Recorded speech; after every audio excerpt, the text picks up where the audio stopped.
Chapter 20. The Fleece works the Fleece works its magic too well. That afternoon was one of the happiest I'd ever spent at camp, which maybe goes to show you never know when your world is about to be rocked to pieces. Grover announced that he'd be able to spend the rest of the summer with us before resuming his quest for Pan.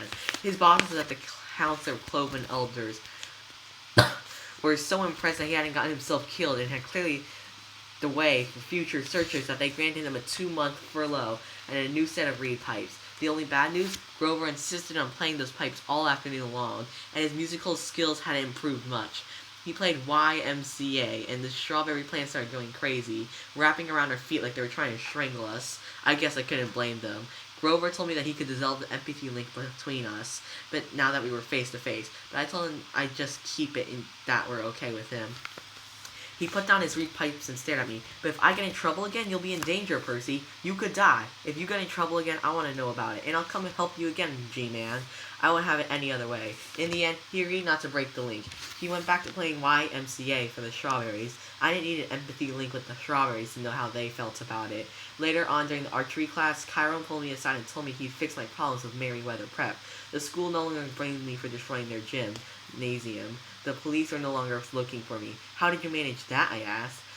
Chiron's eyes twinkled. I merely suggested that the mortals had seen something different on that day. A furnace explosion. That was not your fault. You just said that and they bought it? I manipulated the mist. Someday when you're ready, I'll show you how it's done. You mean I can go back to Merryweather next year? Chiron raised his eyebrows. Oh no, they've still expelled you. Your headmaster, Mr. Bonsai, said that you had, how did he put it? Ungroovy karma that disrupted the school's educational aura. But you're not in any legal trouble, which was a relief to your mother. Oh, and speaking of your mother, he unput his cell phone from his quiver and handed it to me. It's high time you called her. The worst part was the beginning. The Percy Jackson, what were you thinking? Do you have any idea how worried I was, sneaking off to camp without permission, going on dangerous quests, and scaring me half to death part? But finally she paused to catch her breath. Oh, I'm just glad you're safe. That's the great thing about my mom. She's so good at staying angry. But she tries, but it just isn't in her nature. I'm sorry, Mom, I told her. I won't scare you again. Don't promise me that, Percy. You know very well it'll only get worse. She tried to sound so casual about it, but I could tell she was pretty shaken up. I wanted to say something to make her feel better, but I knew she was right. Being a half-blood, I would always be doing something that scared her. And as I got older, the dangers would just get greater. I could come home for a while, I offered. No, stay at camp, train, do what you need to do. But you will come home for the next year's school, right? Yeah, of course. If there's any school that will take me. Oh, we'll find something, dear, my mother sighed. Someplace where they don't know us yet.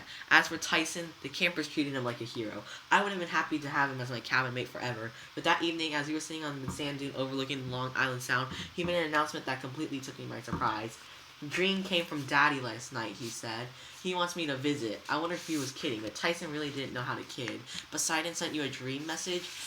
Well, Tyson nodded. Wants me to go underwater for the rest of the summer. Learn to work at the Cyclops Forges. He calls it an internship? Yes.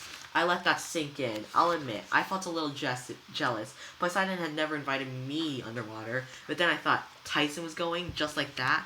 When would you leave? I asked. Now. Now? Like, now? Now. I stared out at the waves in the Long Island Sound. The water was glistening red in the sunset. I'm happy for you, big guy, I managed. Seriously. Hard to leave my new brother, he said with a tremble in his voice. But I want to make things. Weapons for the camp. You will need them. Unfortunately, I knew he was right. The fleet hadn't solved all the camp's problems. Luke was still out there, gathering an army aboard the Princess Andromeda. Kronos was still reforming within his gold coffin. Eventually, we would have to fight them. You'll make the best weapons ever, I told Tyson. I held my watch proudly. I bet they'll tell good time, too. Tyson sniffled. Brothers help each other. You're my brother, I said, no doubt about it. He patted me on the back so hard he almost knocked me down the sand dune. Then he wiped a tear from his cheek and stood to go. Use the shield well. I will, big guy. Save your life someday. The way he said it was so matter-of-fact, I wonder if that Cyclops eye of his could see into the future. He headed down to the beach and whistled. Rainbow, the hippocampus, spurred us out of the waves. I watched the two of them ride off together into the realm of Poseidon. Once they were gone, I looked down at my new wristwatch. I pressed the button and the shield spiraled out to full size. Hammered into the bronze were pictures of ancient Greek-style scenes from our adventures this summer. There was Annabeth slaying a Lastrian dodgeball player, me fighting the bronze bulls on Half-Blood Hill, Tyson riding Rainbow toward the Princess Andromeda, the CS Birmingham blasting its cannons at Charybdis. I ran my hand across the picture of Tyson, battling the Hydra as he held aloft a box of monster donuts. I couldn't help feeling sad. I knew Tyson would have an awesome time under the ocean, but I missed everything about him. His fascination with horses, the way he could fix chariots or crumple metal with his bare hands, or tie bad guys into knots. I'd even miss him snoring like an earthquake in the next bunk all night. Hey, Percy. I turned. Annabeth and Grover were sitting at the top of the sand dune. I guess I had some sand in my eyes because I was blinking a lot. Tyson, I told him. He had to. We know, Annabeth said softly. Chiron told us. Cyclops forges, Grover shuddered. I hear the cafeteria food there is terrible. Like, no enchiladas at all. Annabeth held out her hand. Come on, seaweed brain, time for dinner. We walked back toward the dining pavilion together. Just the three of us, like old times. A storm raged that night, but it parted around Camp Half-Blood as storms usually did. Lightning flashed against the horizon, waves pounding the shore, but not a drop fell in our valley. We were protected again, thanks to the fleece, sealed inside our magical borders. Still, my dreams were restless. I heard Kronos taunting me from the depths of Tartarus. Polyphemus sits blindly in his cave, young hero, believing he has won a great victory. Are you any less deluded? The Titan's cold laughter filled the darkness. Then my dream changed. I was following Tyson to the bottom of the sea, to the court of Poseidon. It was a radiant hall filled with blue light, the floor cobbled with pearls, and there on the throne of coral sat my father, dressed like a simple fisherman in khaki shorts and a sun-bleached t-shirt. I looked up into his tan, weather face, his deep green eyes, and he spoke two words. Brace yourselves. I woke with a start. There was a banging on the door. Grover flew inside without waiting for permission. Percy, he stammered. Annabeth, on the hill. The look in his eyes told me something was terribly wrong. Annabeth had been on guard duty that night, protecting the fleets. If something had happened, I ripped off the covers, my blood like ice water in my veins. I threw on some clothes while Grover tried to make a complete sentence, but he just stunned, too out of breath. She's lying there, just lying there. I ran outside and raced across the central yard. Grover right behind me. Dawn was just breaking, but the whole camp seemed to be stirring. Word was spreading. Something huge had happened. A few campers were already making their way toward the hill, satyrs and nymphs and heroes in the weird mix of armor and pajamas. I heard the clop of horse hooves, and Chiron galloped up behind us, looking grim. Is it true? He asked Grover. Grover could only nod, his expression dazed. I tried to ask what was going on, but Chiron grabbed me by the arm and effortlessly lifted me onto his back. Together we thundered up Half-Blood Hill, where a small crowd had started to gather. I expected to see the fleece missing from the pine tree, but it was still there, glittering in the first light of dawn. The storm had broken and the sky was blood red. Curse the Titan Lord, Chiron said. He's tricked us again, giving us another chance to control the prophecy. What do you mean, I asked. The fleece, he asked. The fleece did its work too well. We galloped forward, everyone moving out of our way. There at the base of a tree was a girl laying unconscious. Another girl in Greek armor was kneeling next to her. Blood roared in my ears. I couldn't think straight. Annabeth had been attacked, but why was the fleece still there? The tree itself looked perfectly fine, whole and healthy, suffused with the essence of the golden fleece. It healed the tree, Chiron said, his voice ragged, and the poison was not the only thing it purged. Then I realized that Annabeth wasn't the one lying on the ground. She was the one in armor, kneeling next to the unconscious girl.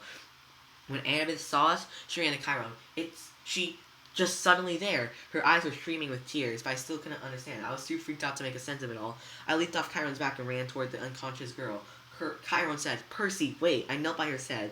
She had short black hair and freckles across her nose. She was built like a long distance runner, lithe and strong, and she wore clothes that were somewhere between punk and goth. A black t-shirt, black tighter jeans, and a leather jacket with buttons from a bunch of bands I'd never heard of.